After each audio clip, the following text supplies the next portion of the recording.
Hello, everyone. Today, 21st January 2014, I was off of work today. So that is a cool thing right there. And I significantly enjoyed myself. I got a lot accomplished and all that kind of wonderful stuff. Went to the gym, ran a little bit, etc., etc., etc. But I don't think you guys particularly care about that. Um, I want to talk today about the importance of mindfulness as cultivated from a meditative practice. So I mean, this is kind of linking in with Peter's whole, 7 day or so meditative practice, like about 15 minutes in the morning, 15 minutes in the evening, which is an excellent idea for just balancing oneself and again establishing that meditative practice. Lately, I've been reading a book called True Love by Thich Nhat Hanh. Um, and for those of you who don't know who Thich Nhat Hanh is, he's the leader of a Zen Buddhism center called Plum Village in France. But he speaks all over the world, and he gained a lot of notoriety during the Vietnam War in peaceful anti-war protest in Vietnam. He's Vietnamese. But he's wrote many, many books out there, and they're all excellent. I highly encourage you guys to check his books out. One of my favorites is called Living Buddha, Living Christ. But at any rate, this book, I'll just show it to you. It's probably the shortest one that he's ever written. I can actually show you as a picture. Wait, let me try to zoom in. That's Thich Nhat Hanh right there. Hi. Okay.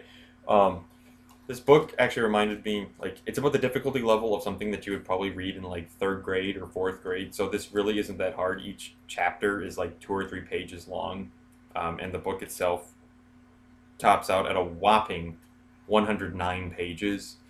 But at any rate, the book, on one level, is talking about how to build loving relationships, and I think specifically the romantic kind, but then that can also be extended to just relationships of any kind, between parent and child, friends, employee, employer, and just with people in general. But then the book really goes into how, like, developing that relationship with ourselves, and through the practice of mindfulness. And the reoccurring theme in this book is that mindfulness, as cultivated through a meditative practice, is really the answer to most of the problems that we face in our lives. Because really, when you think about it, most of the problems that we face in our lives are caused by our own doing.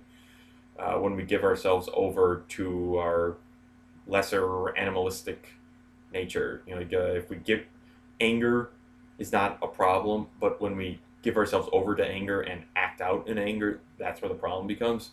Um, so, the book just talks a lot about how it's important to spend time in a meditative practice, however that might be. Maybe that's, sitting there like om, blah, blah, blah, om. Maybe it's a walking meditation, a yoga practice, or something like that. But when we can get ourselves into a meditative practice, we go within instead of outside, and we cultivate mindfulness. And just another way to put it would be awareness. And the importance of that, of cultivating mindfulness and awareness, is when we get upset, or we're feeling hurt or angry or fearful and things like that. Our emotions are powerful, and they can control our actions if we allow them to.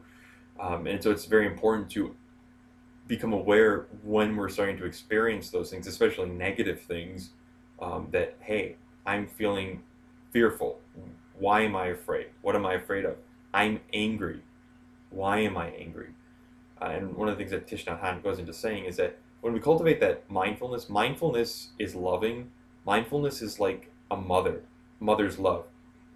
And think about it, like, a mom with like a little baby, maybe she's taking care of something in the kitchen or whatever, but the moment that baby starts crying, the mom immediately puts down whatever she's doing and goes to that child, picks the child up, and the moment that she picks a child up, already there's a sense of relief that the child is experiencing. The mom doesn't yet know what the problem with the child is, but the child feels the love and the warmth coming from the mother.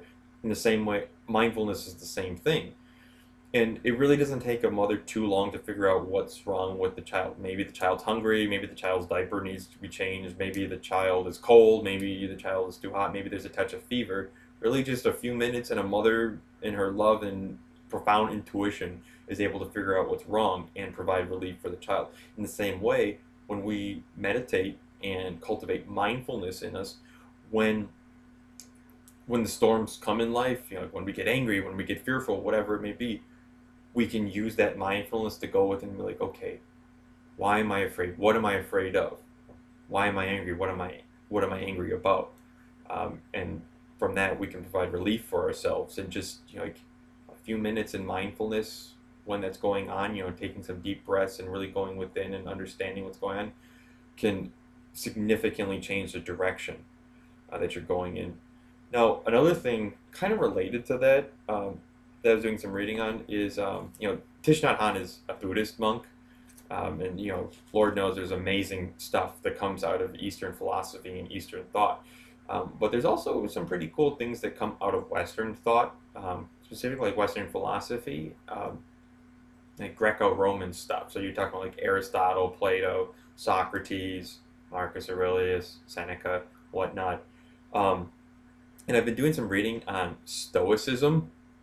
And Stoicism sometimes get this idea that Stoics don't feel anything, that they're cold, maybe they're mean or something like that. But that's really not what it's about. The whole point of Stoicism is kind of to point out how unpredictable the world can be.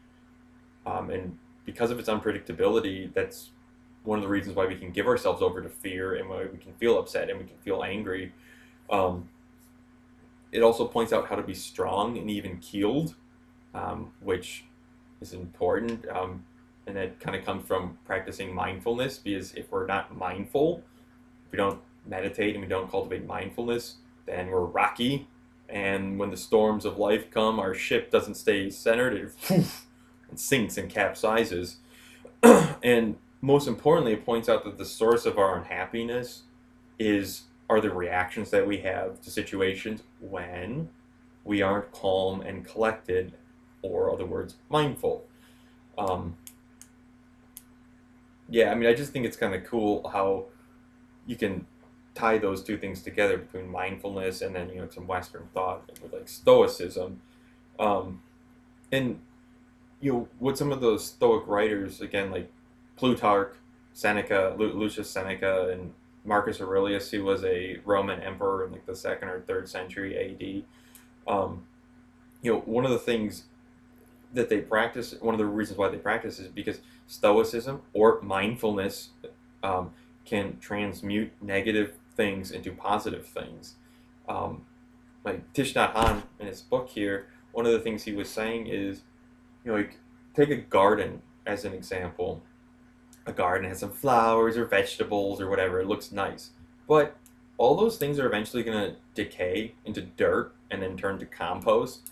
And compost doesn't look very nice, but if you can look through it and see it for what it is and the ever-changing nature of things, you can see how eventually it will turn into a flower.